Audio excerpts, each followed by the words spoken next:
You could just go get a McDonald's burgers and eat.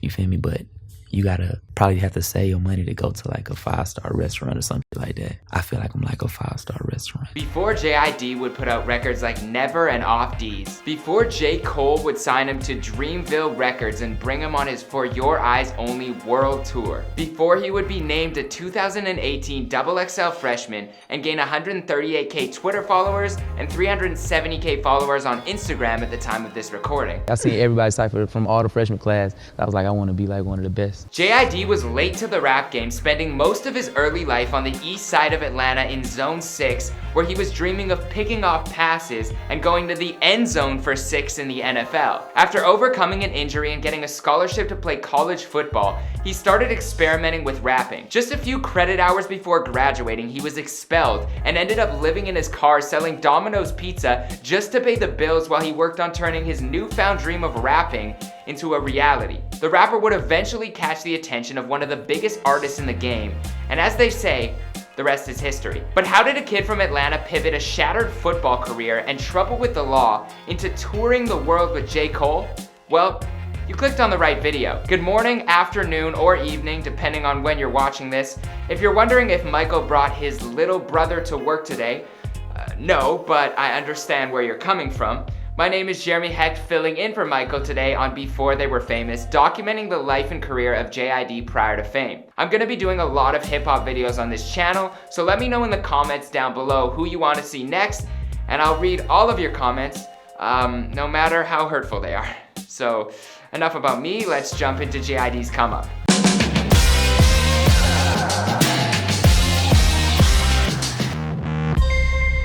Hey, be sure to subscribe and hit that bell. Boom!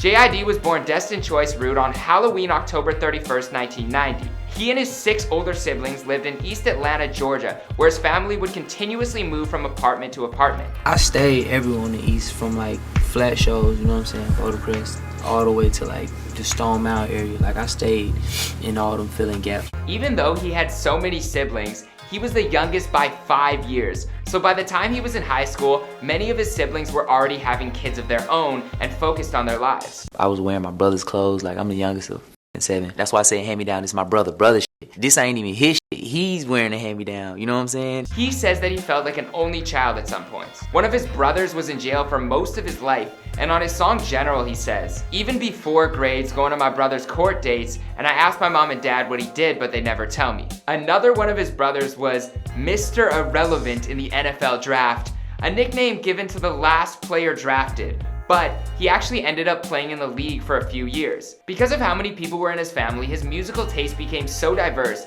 hearing Earth, Wind & Fire and classic records from his parents, and later falling in love with local Atlanta king of trap T.I. But it was when he found 90s New York hip-hop like Jay-Z and Nas that he really started to dig deep into the sound that shaped him. He was also inspired by D'Angelo, the Arctic Monkeys, and even poets like Langston Hughes. His current favorite group of all time is Little Dragon. That's my favorite group, like I love that. Yukimi, Frey, Icon, Eric, like those are my guys. He told XXL, I like all the people who did stuff that impacted the world and bring feelings up. Music ran in his family as his parents could both sing, and on road trips to Myrtle Beach, South Carolina, his family would make up their own songs in the car, mostly because with 9 people in the car, no one could agree on a radio station. Songwriter Jonte Austin is also his first cousin, but J.I.D. says he hasn't seen him in at least 20 years. Growing up, he liked writing essays rather than songs, and didn't write his first song until he was around the age of 20. He told Complex, I've always been able to put a good essay in or say whatever I wanted through the pen. That was a gift of mine. I feel like it was what I was meant to do. His dad was a writer, but he thinks he really got his writing talents from his mom. However, neither writing nor rapping was his original goal in life. He's always been running it on the track, but it was on the track team at his high school and not in the booth. J.I.D. was a track star and defensive back on the Stephenson High School football team, where he led them to back-to-back regional football championships in 07 and 08, was all-regional first team and all-state honorable mention. During a televised game with scouts in attendance, J.I.D. dislocated his hip returning a punt, and although he was in talks with multiple schools about scholarships, including the University of Georgia, all of them fell through after his injury. His talent was undeniable though, and he ended up getting offered a football scholarship to attend a university that he doesn't like to give any publicity to. I made it to college, like scholarship. Really? Yeah. To where? Like What, did it end negatively? I got kicked out. Oh, okay. So it I did don't end wanna- negatively. Just between us, the college he attended was Hampton University in Virginia, where he majored in entrepreneurship and minored in sports management, with the interest of potentially becoming a lawyer one day. In college, he was playing around with rap, recording verses in his classmate Pat's dorm room studio between practices. He even made a mixtape in college called the James Hall Mixtape, named after his resident hall. He thought that he was the best rapper on campus until one day he came back to Pat's and overheard Dr. Dot and Johnny Venus of the rap group Earth Gang spitting bars, and thought, damn, these guys are really good. They became friends and together they formed a collective called Spillage Village in 2010. Other members include Hollywood JB and Black. The dudes from Earth Gang would tell him to quit playing football and focus on music, but J.I.D. had bigger problems to deal with than rap. In his senior year of college, with just a few credit hours left to graduate and a 3.0 GPA, he was kicked out of school for, in his words, being a rock star. Although he has never outright said what happened to him, he did allude to it being a robbery of some sort and said that even though he wasn't caught on camera, the people who carried out the deed with him were, eventually resulting in his school finding out and expelling him. He went back to Atlanta and later told the guys from the It's The Real podcast that he was actually having sex while he got the call from his school, letting him know that he was kicked out. The sex must have been pretty trash for him to answer, but to each their own. Shortly after, the school called his mom, and she was not pleased. J.I.D. moved back in with his parents in 2012, but that didn't last very long. He decided he was gonna become a rapper, and you can't be a rapper without any tattoos. So in the same day he told his parents about his musical dreams, he then went and got a neck tattoo. Next day I went and got a neck tat. Nice. Right away. Because that's what rappers do. He was immediately kicked out of the house, and after his parents saw it, he almost had to square up with his dad. At least his parents will be happy to know though, he will never get a face tattoo. My folks kicked me out of the crib, so I was homeless, living out of the whip. I drove it all through college, back and forth. I lived in it a little bit. It's been through like every phase of my life, from me like not having anything at all to me having like the little bit that I got now. Besides a neck tattoo, every rapper needs a great rap name. And although his real name, Destined Rude, is pretty solid for the stage, he went with something inspired by a childhood nickname given to him by his grandmother instead. He was a jittery baby who couldn't sit still, so she would call him Jittery, which he shortened to Jid. Apparently, she doesn't even remember calling him that though. She doesn't even remember giving me that shit. I literally asked her, remember we said we was gonna go up and meet her? She was like, Ram, like, you remember calling you? I don't remember that. It was originally gonna be J.I.D.D., but he thought for chanting purposes, 4 letters wouldn't work as well. J.I., J.I., everybody in the middle. When I say J.I., y'all say D. J.I., J.I. J-I-double-D, J-I-D, D.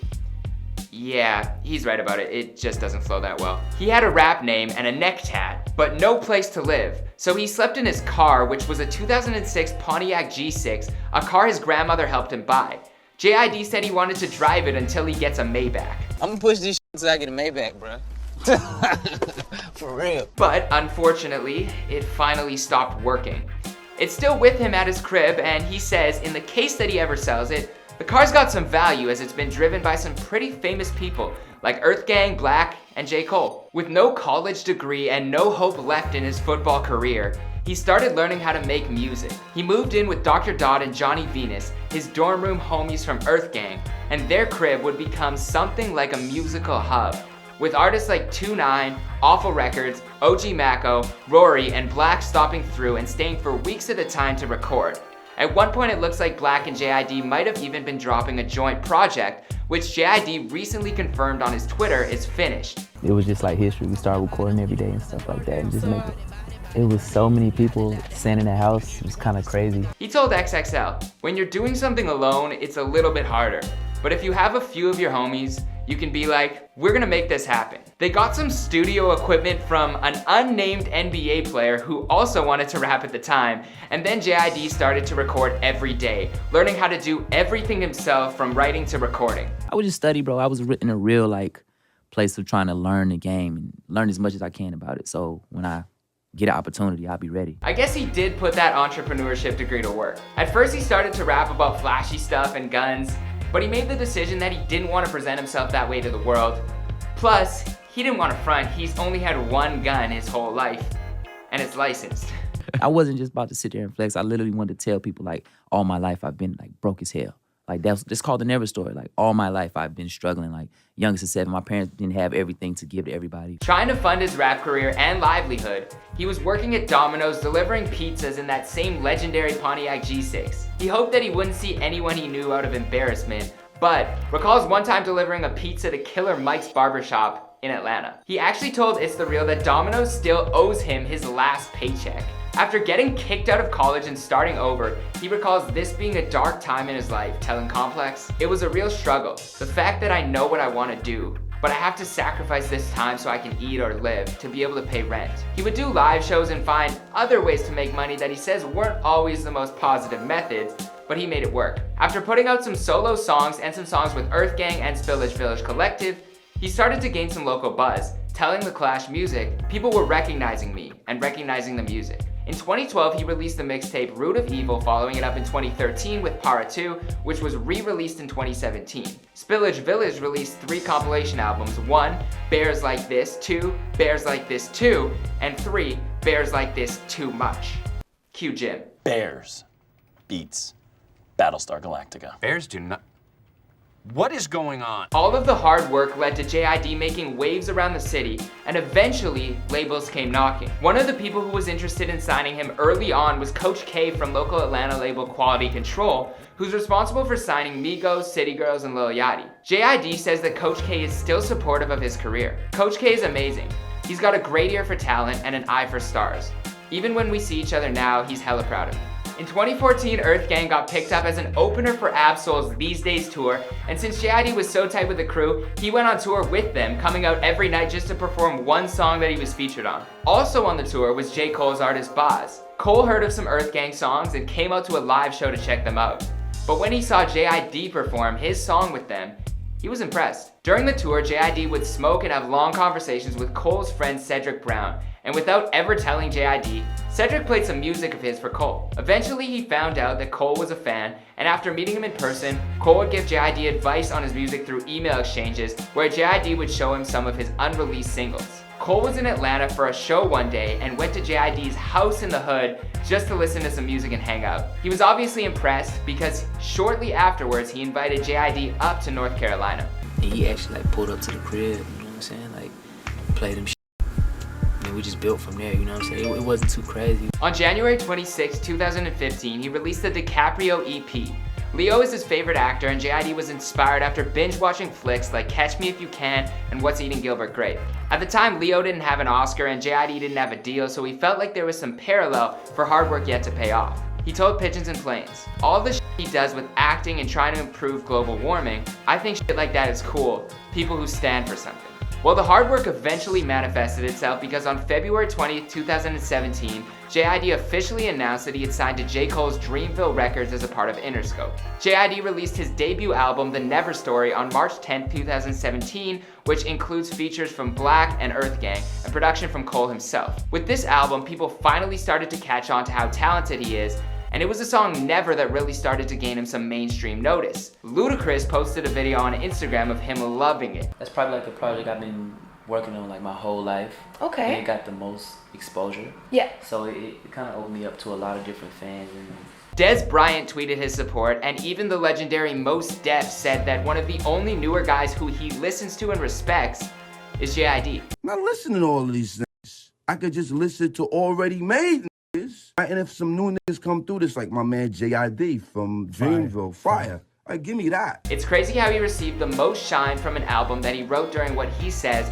were some of the darkest times of his life. going through trials and tribulations, I didn't grow up with shit. In June of 2018, he would cover XXL's Freshman Class issue alongside Lil Pump and Trippie Redd, where his lyricism shined. Most recently, he was set to go on tour with Mac Miller, but unfortunately Mac passed away before they could head out on the road. He ended up playing a song at Mac's Celebration of Life tribute in LA to honor the late artist. On November 6th, he released Off D's featuring J. Cole and had the entire internet going crazy. But as for his role in hip hop, he has his eye on longevity. I've always seen the people who have those hits or have these songs, and then they just get forgotten about. I don't want to become a song, I always wanted to be an album and touring artist. His upcoming project, DiCaprio 2 is slated to drop November 26, 2018, and might be out by the time you see this video. Now that Leo has his Oscar and J.I.D signed a record deal, he said this album is going to be a completely different feel from the first DiCaprio. I'm just going to be disappointed in the whole hip-hop community as a whole if I don't do the numbers that I need to do. Facts. As for what's next, well, J.I.D says No ID is executive producing his album following DiCaprio 2, and that's a lot of IDs. But the next project is gonna be like super special because it's supposed to be executive produced by No ID, if you know who that is, like a super amazing producer in America.